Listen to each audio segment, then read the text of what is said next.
Hi అండి, అందరికీ నమస్కారం. చేపల పులుసు ఎలా చేయాలో చూద్దాం రండి. నేను 1 కేజీ చేపలు తీసుకున్నాను. అందులో రాళ్ళు ఉప్పు, పసుపు వేసి బాగా కడిగి పెట్టుకున్నానండి. ఒక ఎర్రగడ్డ, తెల్లగడ్డ, టమాటా తీసుకొని మసాలా రెడీ చేసుకుంటామండి. ముందుగా కడాయి పెట్టుకొని కడాయి బాగా వేడెక్కినాక ఆయిల్ యాడ్ చేసుకుంటామండి. కొంచెంగా ఆయిల్ వేసుకోండి.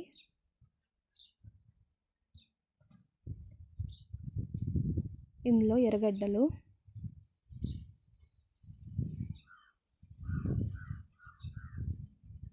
కొంచెంగా తెల్లగడ్డలు వేసి బాగా ఫ్రై చేసుకుంటాము.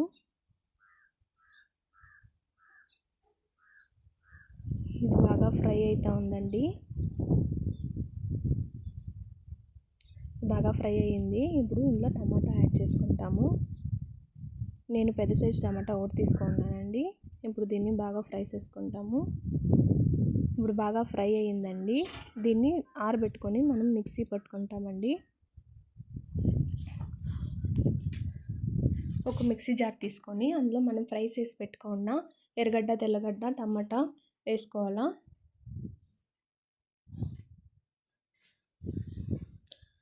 ఇందులో కొంచెంగా సాంబార్ పొడి, మీకు కావాల్సినంత సాంబార్ పొడి తీసుకోండి. నేనైతే 2 స్పూన్లు సాంబార్ పొడి తీసుకున్నాను. కొంచెంగా ధనియాల పొడి వేసుకొని కొంచెంగా నీళ్ళు యాడ్ చేసుకుంటామండి. నీళ్ళు యాడ్ చేసుకొని మెత్తగా పేస్ట్ రుబ్బి పెట్టుకుంటాము. ఇంకొక కడాయి తీసుకుంటామండి. కడాయి వేడెక్కినాక కొంచెంగా ఆయిల్ యాడ్ చేసుకుంటాము. ఇప్పుడు ఇందులో కొంచెంగా కరివేపాకు,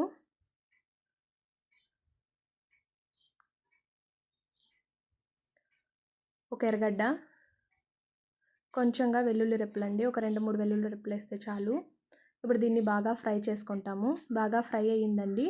ఇప్పుడు ఈ స్టేజ్లో మనం రుబ్బు పెట్టుకున్న మసాలా యాడ్ చేసుకుంటాము. మసాలా యాడ్ చేసుకొని కొంచెంగా నీళ్ళు యాడ్ చేసుకోండి. నీళ్ళు యాడ్ చేసుకొని బాగా కలుపుకోండి.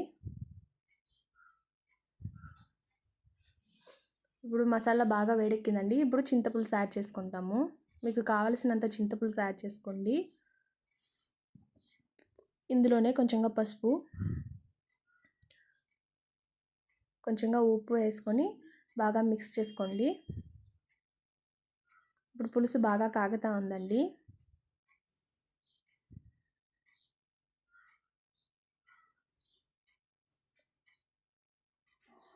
ఇప్పుడు బాగా మిక్స్ చేసుకొని ఉప్పు, కారం అంతా సరిపోయిందా అని ఒకసారి చెక్ చేసుకోండి.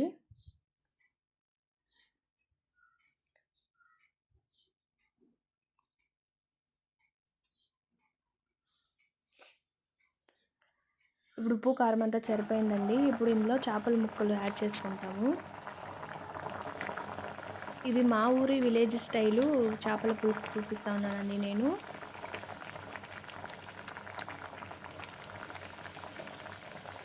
చేపల ముక్కలు వేసుకున్నప్పుడు స్లిమ్లో పెట్టి వేసుకోండి.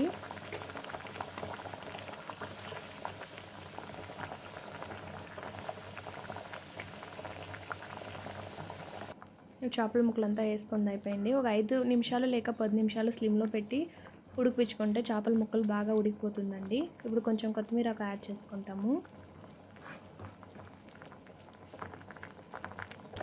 ఇప్పుడు చూడండి, చేపల ముక్కలు బాగా ఉడికిపోయింది. ఇంతేనండి, వేడి వేడి చేపల పులుసు రెడీ అయిపోయింది. మీకు నచ్చినట్లయితే లైక్ చేసి, సబ్స్క్రైబ్ చేసి, షేర్ చేయండి. Thank you.